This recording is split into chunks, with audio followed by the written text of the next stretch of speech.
처음에는 굉장히 적은 금액의 예. 뭐 카드값이나 현금 서비스, 대출에서 시작을 하게 되지만요. 이제 혼자 해결을 해보려고 배우자에게 알리지 않고 추가로 또 대출을 받거나 이렇게 하시면서 빚이 눈덩이처럼 불어나시는 경우가 대부분입니다. 아, 네. 빚이. 네, 아무리 본인이 좀 잘못한 부분이 있다고 해도 배우자와 빨리 상의를 하고 초기에 해결을 하셨더라면 좀 더 쉽게 해결을 하실 수 있었을 텐데 그렇지 않다 보니까 이제 빚이 감당할 수 없을 정도로 커져버리게 되시는 거죠. 빚은 이상하게 이렇게 눈덩이처럼 불어나기 맞아요, 시작하잖아요. 맞아요. 한 번 이게 빚이 생기기 시작하면은. 맞습니다. 진짜 굴러다니는 눈덩이처럼 막 불잖아요. 근데 여기서 더 문제는 아내가 일단 남편한테 얘기 안 하고 거짓말을 하고 빚을 진 거잖아요. 그런데 이 밀린 카드값 때문에 혹시 이렇게 압류가 들어오는 압류? 경우도 있나요?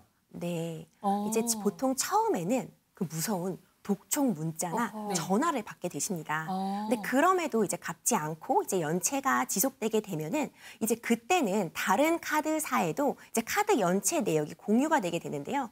그럼 이제 우리가 흔히 아는 그 신용 등급이 하락하게 되십니다. 네. 근데 이제 그럼에도 갚지 않고 연체가 3개월을 도가하게 되면 이제 법원으로부터 카드값을 갚으라는 지급 명령을 받게 되시고요. 이 지급 명령을 받게 되시면 뭐 임금이나 뭐 통장, 기타 재산의 압류가 들어오실 수 있습니다.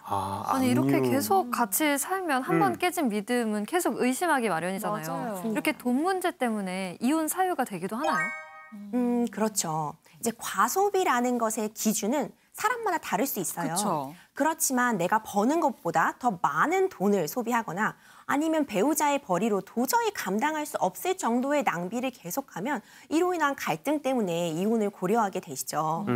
아무리 그래도 단순히 그냥 과소비를 했다. 이 사정만으로 바로 이혼이 되는 건 아닙니다. 하지만 이런 과소비로 인해서 가정 경계가 파탄에 이르게 될 정도가 되고 또 이를 입증하기 위해서 뭐 카드 사용 내역이나 대출 자료 등으로 이게 입증이 되고 그리고 또 이로 인한 잦은 갈등이나 다툼으로 인해서 이제 더 이상 신뢰가 회복될 수 없을 정도로 깨졌다 하면 이는 이제 민법 제860조 6호에 기타 혼인을 계속하기 어려운 중대한 사유가 발생한 것으로 봐서 이혼이 가능합니다.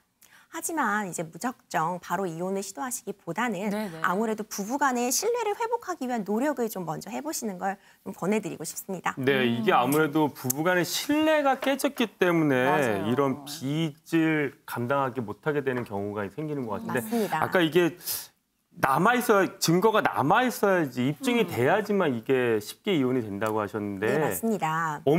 증거가 없는 경우 네, 증거가 없을 경우도 있죠. 하지만 이제 보통 보면 과소비 그 자체만으로 네. 그냥 바로 이혼 사유가 될 수는 없어요. 왜냐하면 본인마다 씀씀이는 다르잖아요. 그쵸. 하지만 이런 이 과소비 때문에 뭐 빚이 눈덩이처럼 불어난다거나 아이도 돌보지 않으시고 뭐 쇼핑만 신경 쓰신다거나 네. 하면 이는 정말 혼인을 계속하기 어려운 사유가 되잖아요. 그렇기 때문에 증거라고 한다면 뭐 카드 사용 내역이나 내역서. 대출 자료 아니면 뭐 그렇게 놀러 다닌 내역들 이런 거 확보하시면은 사실 이혼 소송은 가능하실 걸로 보입니다. 네.